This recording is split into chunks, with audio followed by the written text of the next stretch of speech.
السلام عليكم ورحمة الله تعالى وبركاته.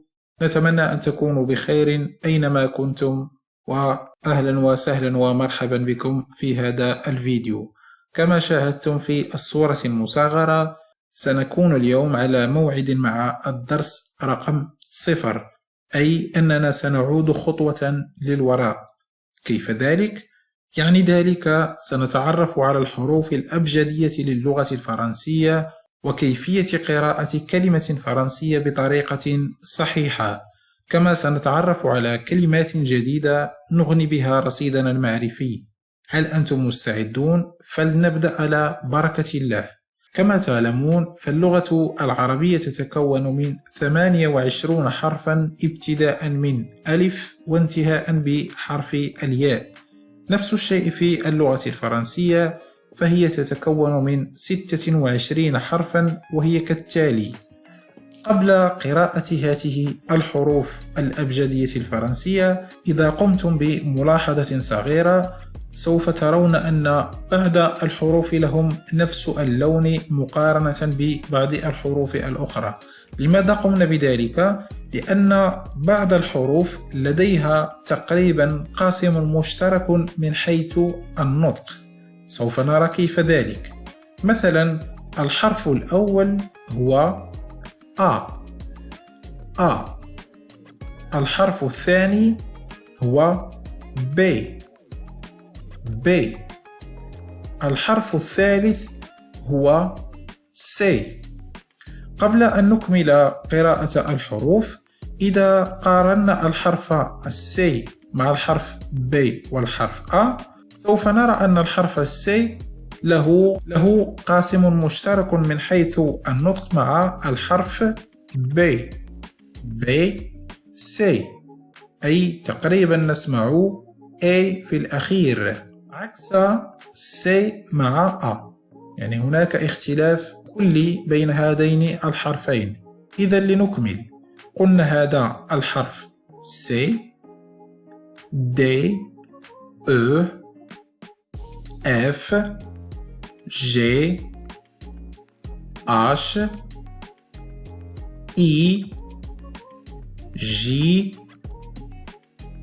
K L M N O P Q R S T U V W، أي أنها تقريبا V مكررة مرتان.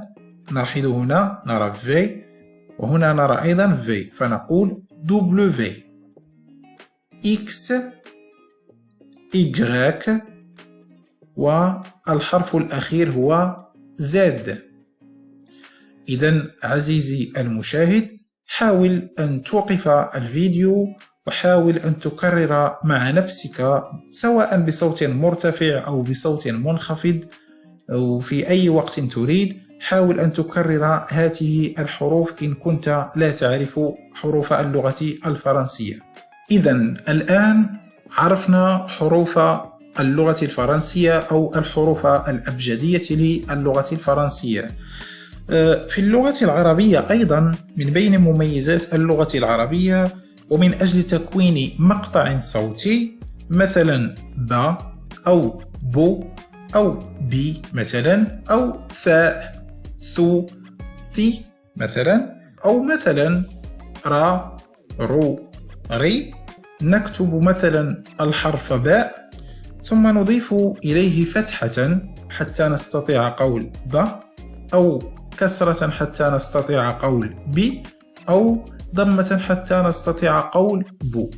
نفس الشيء في اللغة الفرنسية. فهذه الحروف، أي هذه 26 حرفا، تنقسم إلى مجموعتين. المجموعة الأولى نسميها الحروف الساكنة، والمجموعة الثانية نسميها الحروف المتحركة. وهنا قد قمنا بتقسيمها عبر لونين مختلفين: الحروف المتحركة وهي التي تمثل اللون الأحمر وهي هذه الحروف، والحروف الساكنة وهي الحروف التي تمثل اللون الأزرق. هذه الحروف تنقسم كما قلنا إلى قسمين. القسم الأول أي الحروف الساكنة وتسمى les consonnes أي الحروف الساكنة، وهي على الشكل التالي: لدينا B C D F G H J K L M N P Q R S T V W X والحرف الأخير Z. بالنسبة للحروف المتحركة أو ما نسميها les voyelles، وهي الحروف التي تبقت لنا، وهي A E I O U Y. حسناً، مثلا نريد أن نقول في اللغة الفرنسية مثلا با، يعني le syllabe أي اللفظ الصوتي أو المقطع الصوتي با. ماذا نفعل؟ نقوم بأخذ الحرف ب من les consonnes ثم نضيف له la voyelle A، فنقول با، بمعنى B زائد A نقول با. R أو la consonne R زائد la voyelle I نقول غي، R زائد I غي. K زائد O نقول كو. M زائد U نقول مو. J زائد E نقول جو. C زائد Y سي. أي أن la voyelle Y لها نفس المواصفات، لها نفس الخصائص مع la lettre أو مع la voyelle I، يعني من جانب معين، لأنه بعد ذلك سوف نرى بعض الخصائص، بعض المميزات لبعض الأحرف، ومن بينها الحرف Y. J I J D O Do Z U ZU ZU F E Feu F E Feu. حسنا، سوف نرى هذا مرة أخرى كتمرين. ماذا نقول بالنسبة ل S زائد E؟ نقول C. D زائد E D، نعم. L زائد U لو. P زائد O ماذا نقول؟ بو، نعم، نقول بو. V Y ماذا قلنا عن خاصية Y؟ قلنا تنطق مثل I. V نعم. R A غا. M I مي. K U Q. T E T. N Y ني. حسنا، تقريبا إذا ما تدربنا على هذه الطريقة فسيصبح بإمكاننا قراءة الكلمات خطوة خطوة حتى نصبح محترفين في القراءة، ثم بعد ذلك نبدأ في إغناء رصيدنا المعرفي. لماذا؟ لأن الكلمات في اللغة الفرنسية هي مجموعة من ما يسمى المقاطع الصوتية أو ما يسمى بالسيلاب. حسنا، الآن سوف نمر إلى اختبار شيئا ما أصعب من هذه الحروف، وهي قراءة الكلمات وفي نفس الوقت إغناء رصيدنا المعرفي من الكلمات الفرنسية. بالنسبة لهذه الكلمة ماذا سنقول؟ لاحظ، لدينا آغ بغ، آغ بغ، آغبغ، آغبغ، وتعني شجرة. آغبغ وتعني شجرة. ماذا تعني هذه الكلمة؟ لاحظ المقطع الأول بالون، بالون، أقول بالون وتعني كرة. نعم، بالون. لاحظ citron،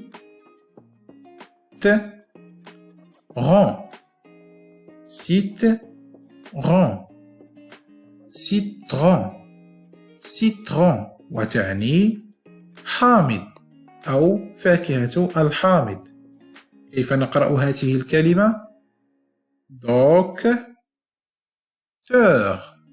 docteur، docteur وتعني طبيب. إذا لاحظت في هذه الكلمة حرف السي هنا نطق بك، وهذه من بين الخصائص والمميزات التي تميز هذا الحرف، والتي سوف نراها في الفيديوهات القادمة إن شاء الله وبحوله. الكلمة الموالية école، école، école، école وتعني مدرسة. école. كيف نقرأ هذه الكلمة؟ fleur، fleur، fleur وتعني وردة. كيف نقرأ هذه الكلمة؟ هي سهلة نوعا ما. عندنا جي غا ف، جي غا ف، جيراف، جيراف وتعني زرافة. جيراف. ماذا تعني هذه الكلمة؟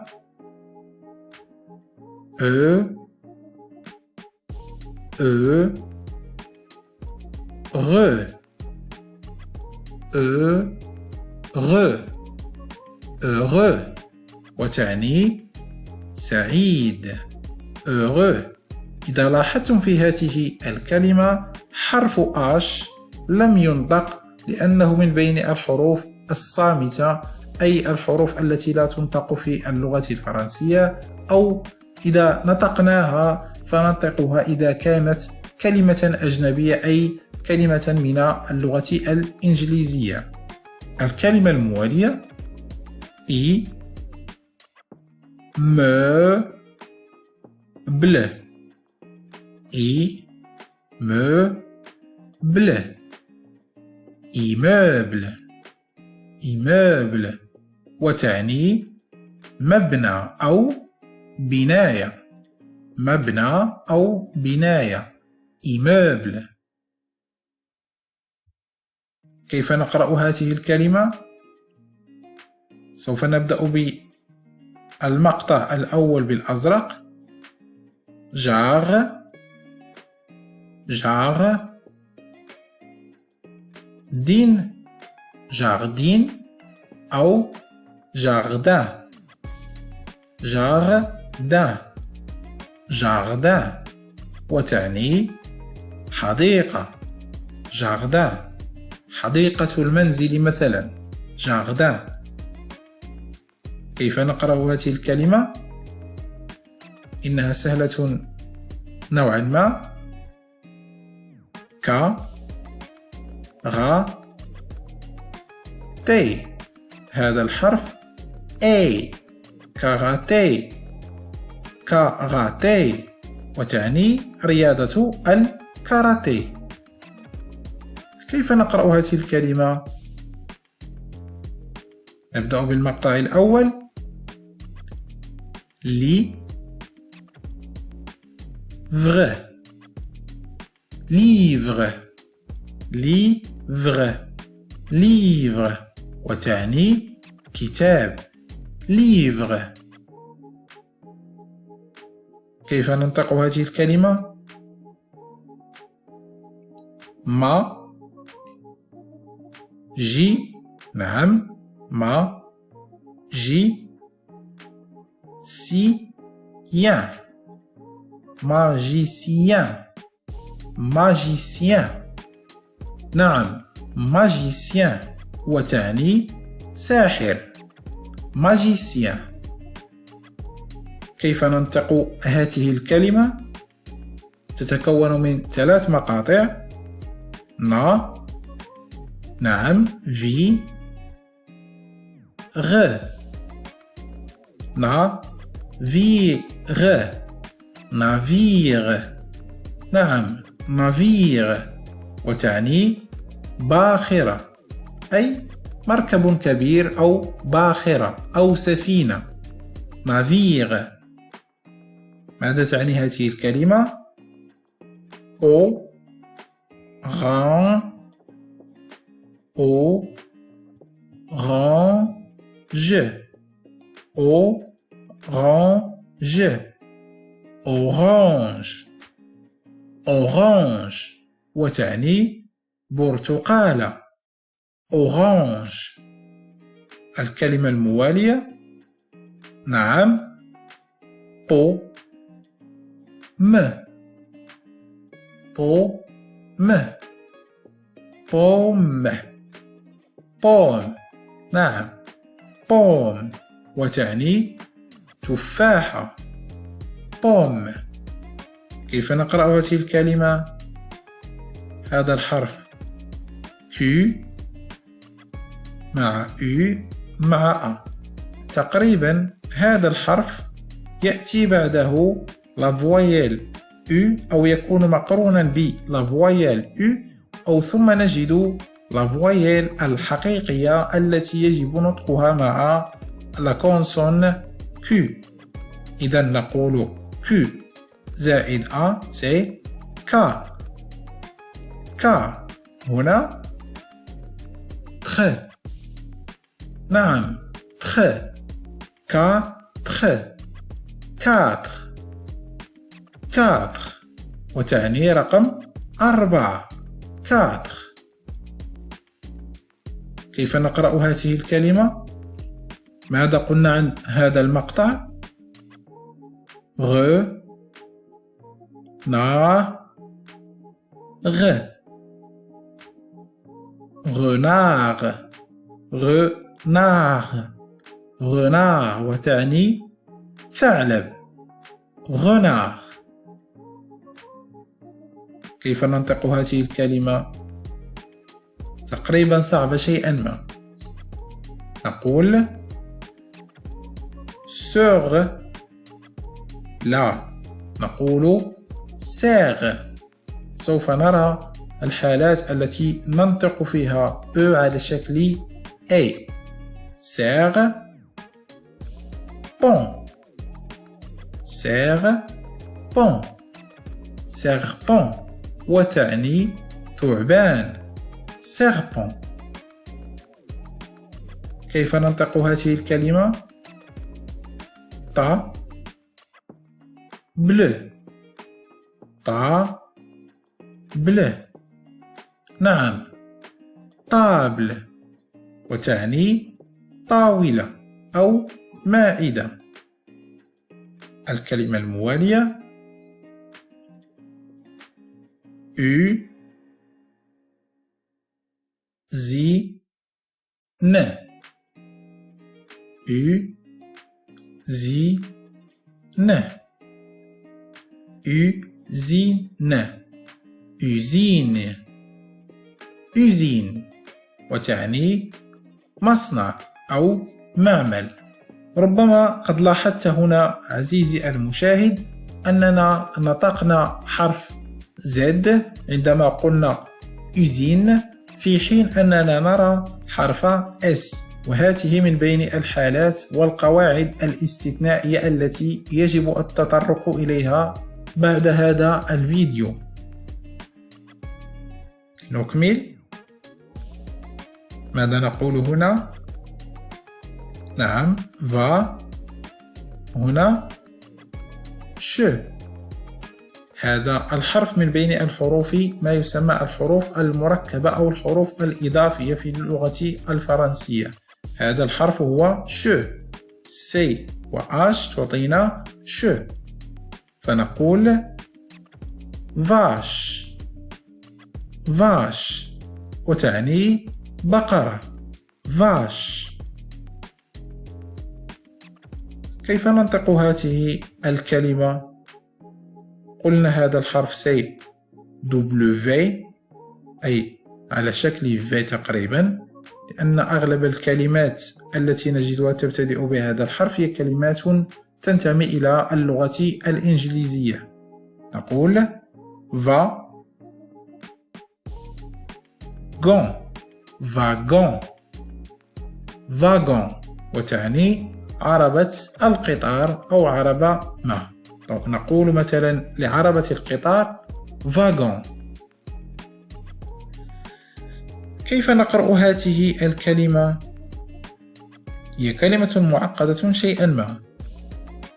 هذا الحرف يعني F، هذا الحرف بالضبط يعني F. أقول كسي لو فون. كسي لو فون. كسيلوفون وتعني آلة الكسيلوفون، أي واحد الآلة إيقاعية. ماذا تعني هذه الكلمة؟ هنا في هذه الكلمة هذا الحرف حرف Y أو لعب دور ي. إذن سنقول ي زائد أو، نقول يو. يو، وهنا نرى نفس الشكل فنقول يويو. يويو، ونقصد بها لعبة اليويو، لعبة لدى الأطفال الصغار، أو كانت من بين الألعاب المحببة لدى الأطفال الصغار. آخر كلمة ستكون زي بغ. نعم زي بغ. زيبغ. نعم زيبغ وتعني الحمار الوحشي. زيبغ. إذا تدربنا على هذه الخطوة، أي بتقسيم الكلمات حسب المقاطع الصوتية، سوف نقوم بقراءة الكلمات شيئا فشيئا حتى يتعود لساننا على ذلك، ثم نقوم بقراءة الكلمات الفرنسية قراءة محترفة أو قراءة احترافية. وبذلك نكون انتهينا اليوم. إلى فيديو قادم بحول الله. إن أعجبك الفيديو لا تنسى الإعجاب والاشتراك في القناة.